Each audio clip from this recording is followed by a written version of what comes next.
Yo, what's going on, my gremlins? Today I'm going to be showing you why you want to do your Lego quests. So if you're wondering why they're all gone or why they're all completed, I was supposed to do this video yesterday, but I didn't finish it because I had some unexpected stuff I had to do. Anyway, you get dailies every day, and those are pretty good for studs. I know it only gives you a little bit, but since it only gives you a little bit, it's like every day and it stacks up pretty fast. So in total, let's see, you get 60 for doing 3 quests, and for doing those 3 quests you get 15, so that's 75.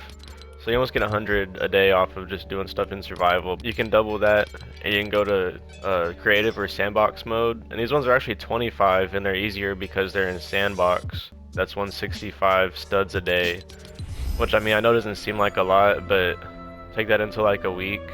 I'm gonna just look it up on my phone. I don't feel like doing the math right now. You get 1,155 XP a week. And so look, I only need 125 to get this next item, so that's not bad. But to get the last one, I'm only 3,000 off. So I would say that's 3 weeks, but actually I think that puts me at getting it next week, and I'm really excited to get this Dusty Durburger.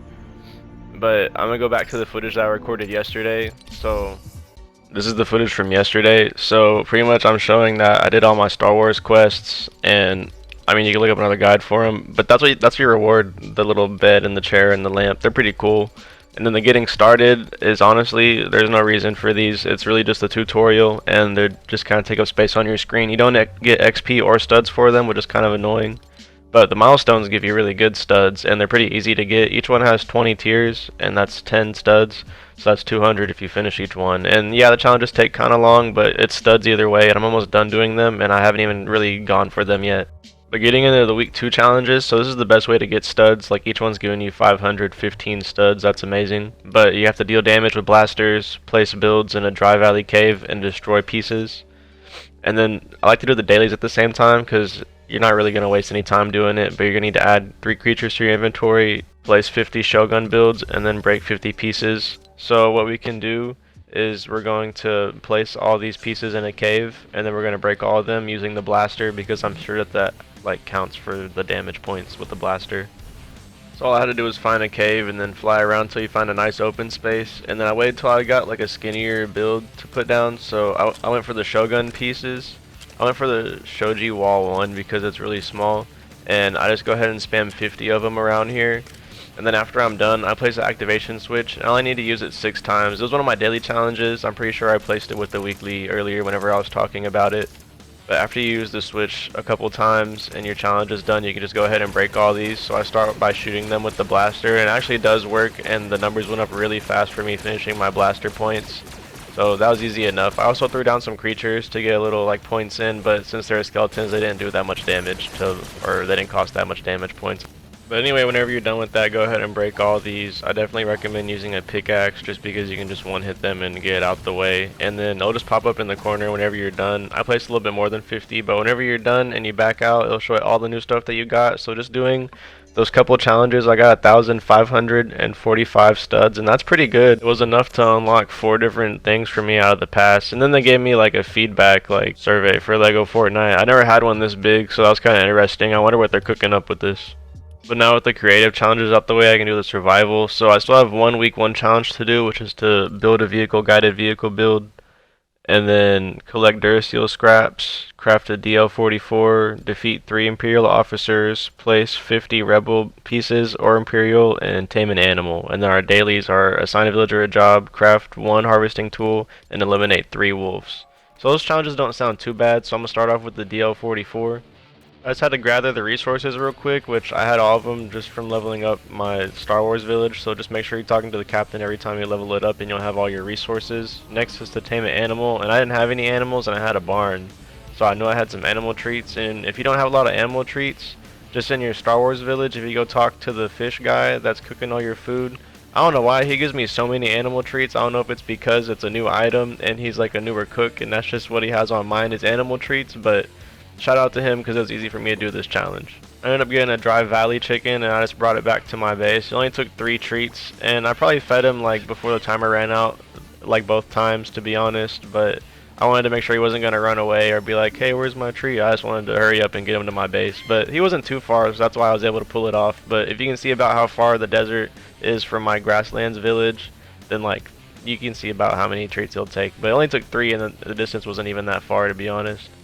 For some reason I named my chicken Smoochie, so I had to fix that because he was obviously a Chico. So after I named him Chico, it was time to take out 3 Imperial guards. So I went to go find a Dry Valley cave to go take them out, but I found one of them randomly just before I get in the cave, and then I go in the cave and I take out the other 2. Also, while I'm in the cave, I'd recommend gathering resources like just break the chests in the Dry Valley caves. You'll get copper and obsidian slabs. That saves you a bunch of bright core, so you can get like ovens and like metal smelters, anything that you need those resources for.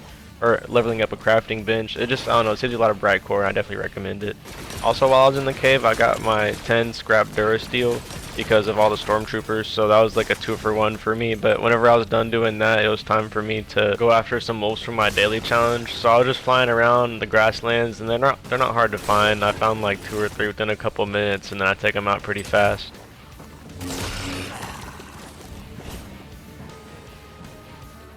Then I decided it was time to go ahead and make that vehicle guided build, so I just went with the speeder bike because it cost less, and they still don't work, which is really annoying. But either way, I had to go around my base and find like the materials to make it real quick.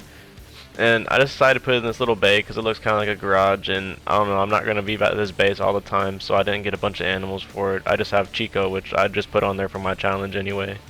Now it's time to get these 50 rebel builds out the way, so I just went with the rebel shack wall because it only cost 1 wood, and I had like 70 on me, so I just go ahead and spam all of them across the back of my village just because I was just there and there was space for it. I just lined them up like some dominoes, but whenever you're done, you'll see the little pop up, and then you'll see that you don't have any weekly challenges left. So I finished all of my weekly challenges, so I should have tons of studs. And now my reward is I get to break all the walls. So I put this in 4 times speed just because it's more enjoyable, and it took me forever because it's like 3 hits per wall. But I don't know, just something about going through all the walls, just holding down the trigger and breaking all of them. It's like watching dominoes fall, which is kind of why I set them up like that. But I don't know, it was just satisfying. So I'll leave y'all with that for a little bit.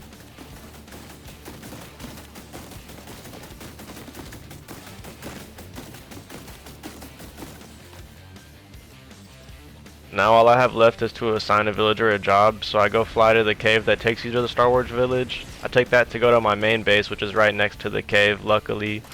And then I go to Guernsey, and Guernsey's on taking care of the animals, so I just take him off that real quick to tell him to come explore with me, and then I put him back on the animal job.